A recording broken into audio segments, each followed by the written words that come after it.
ಧರ್ಮಶಾಲಾ ಕದನಕ್ಕೆ ಆರ್ಸಿಬಿ ರಣತಂತ್ರ ರೆಡಿ. 6+2+3 ಕಾಂಬಿನೇಷನ್ನಲ್ಲಿ ಕಣಕ್ಕಿಳಿಯಲಿರುವ ಬೆಂಗಳೂರು ಪಡೆ. ಐಪಿಎಲ್ 2026ರ ಮೊದಲ ಕ್ವಾಲಿಫೈಯರ್ ಪಂದ್ಯಕ್ಕೆ ಕ್ಷಣಗಣನೆ ಶುರುವಾಗಿದೆ. ಧರ್ಮಶಾಲಾದ ಎಚ್ಪಿಸಿಎಸ್ ಸ್ಟೇಡಿಯಂನಲ್ಲಿ ಹಾಲಿ ಚಾಂಪಿಯನ್ ನಮ್ಮ ಆರ್ಸಿಬಿ ತಂಡ ಹಾಗೂ ಗುಜರಾತ್ ಟೈಟಾನ್ಸ್ ತಂಡಗಳು ಮುಖಾಮುಖಿ ಆಗ್ತಾ ಇವೆ. ಈ ಪಂದ್ಯದಲ್ಲಿ ಗೆಲ್ಲುವಂತಹ ತಂಡ ನೇರವಾಗಿ ಫೈನಲ್ಗೆ ಎಂಟ್ರಿ ಪಡೆಯುತ್ತೆ. ಹೀಗಾಗಿ ಎರಡೂ ತಂಡಗಳ ಮೇಲೂ ಕೂಡ ಭಾರಿ ಒತ್ತಡ ಇದೆ. ಆದ್ರೆ ಈಗ ಎಲ್ಲರ ಗಮನ ಸೆಳೀತಾ ಇರುವಂತದ್ದು ಆರ್ಸಿಬಿ ತಂಡದ ಹೊಸ ಕಾಂಬಿನೇಷನ್ 6+2+3. ಧರ್ಮಶಾಲಾದ ಬ್ಯಾಟಿಂಗ್ ಫ್ರೆಂಡ್ಲಿ ಪಿಚ್ ಅನ್ನ ಗಮನದಲ್ಲಿಟ್ಟುಕೊಂಡು ಆರ್ಸಿಬಿ ಬಲಿಷ್ಠ ಬ್ಯಾಟಿಂಗ್ ಲೈನ್ಅಪ್ನೊಂದಿಗೆ ಕಣಕ್ಕಿಳಿಯೋದಕ್ಕೆ ಸಜ್ಜಾಗ್ತಾ ಇದೆ. ಇನ್ನಿಂಗ್ಸ್ ಆರಂಭಿಸೋದಕ್ಕೆ ಎಂದಿನಂತೆ ವಿರಾಟ್ ಕೊಹ್ಲಿ ಹಾಗೆ ಫಿಲ್ ಸಾಲ್ಟ್ ಜೋಡಿ ಬರುತ್ತೆ. ಒಂದು ಕಡೆ ಅನುಭವವಿದೆ, ಮತ್ತೊಂದು ಕಡೆ ಆಕ್ರಮಣಕಾರಿ ಬ್ಯಾಟಿಂಗ್ ಮಾಡ್ತಾರೆ.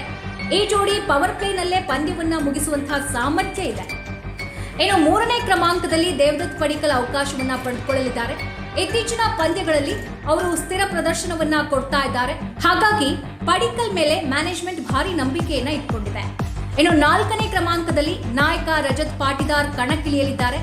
ಕಳೆದ ಕೆಲವು ಪಂದ್ಯಗಳನ್ನ ಗಮನಿಸಿದ್ರೆ ಅವರು ನಾಯಕತ್ವದ ಜೊತೆಗೆ ಬ್ಯಾಟಿಂಗ್ ನಲ್ಲೂ ಕೂಡ ಅದ್ಭುತವಾಗಿ ಜವಾಬ್ದಾರಿಯನ್ನ ತೋರಿಸ್ತಾ ಇದ್ದಾರೆ. ಹಾಗಾಗಿ ಈ ದೊಡ್ಡ ಪಂದ್ಯದಲ್ಲೂ ಕೂಡ ತಂಡಕ್ಕೆ ಆಧಾರವಾಗುವಂತಹ ನಿರೀಕ್ಷೆ ಎಲ್ರಿಗೂ ಕೂಡ ಇದೆ. ಐದನೇ ಕ್ರಮಾಂಕದಲ್ಲಿ ಟೀಮ್ ಡೇವಿಡ್ ಅಬ್ಬರಿಸೋದಕ್ಕೆ ಸಜ್ಜಾಗ್ತಾ ಇದ್ದಾರೆ.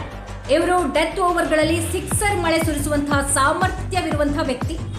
ಪಂದ್ಯವನ್ನ ಕೆಲವೇ ಚೆಂಡುಗಳಲ್ಲಿ ಬದಲಾಯಿಸಬಲ್ಲಂತಹ ಆಟಗಾರ. ಇನ್ನು ವಿಕೆಟ್ ಕೀಪರ್ ಜಿತೇಶ್ ಶರ್ಮಾ ಕೂಡ ಫಿನಿಶರ್ ಪಾತ್ರದಲ್ಲಿ ಕಾಣಿಸಿಕೊಳ್ಳಲಿದ್ದಾರೆ. ಅಗತ್ಯ ಬಂದ್ರೆ ಆರಂಭದಿಂದಲೇ ಆಕ್ರಮಣಕಾರಿ ಆಟವನ್ನ ಆಡುವಂತಹ ಸಾಮರ್ಥ್ಯ ಇವರಿಗಿದೆ.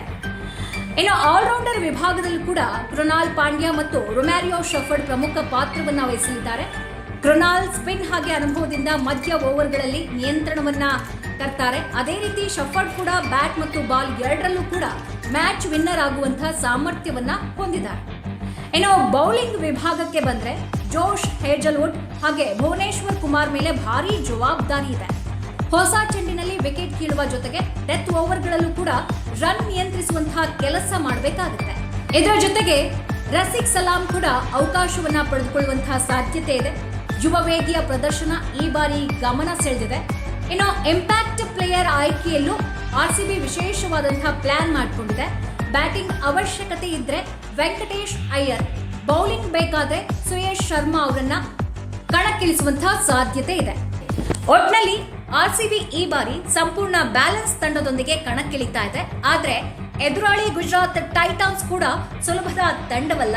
ಹೀಗಾಗಿ ಧರ್ಮಶಾಲಾದಲ್ಲಿ ಭಾರಿ ಹೋರಾಟ ಕಾದಾಟ ಆಗೋದಂತೂ ನಿಶ್ಚಿತ.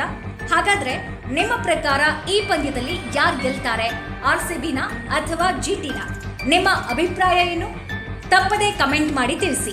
ವಿಡಿಯೋ ಇಷ್ಟವಾದ್ರೆ ಲೈಕ್ ಮಾಡಿ, ಶೇರ್ ಮಾಡಿ ಹಾಗೂ ನಮ್ಮ ಚಾನೆಲ್ ಸಬ್ಸ್ಕ್ರೈಬ್ ಮಾಡೋದನ್ನ ಮರಿಬೇಡಿ.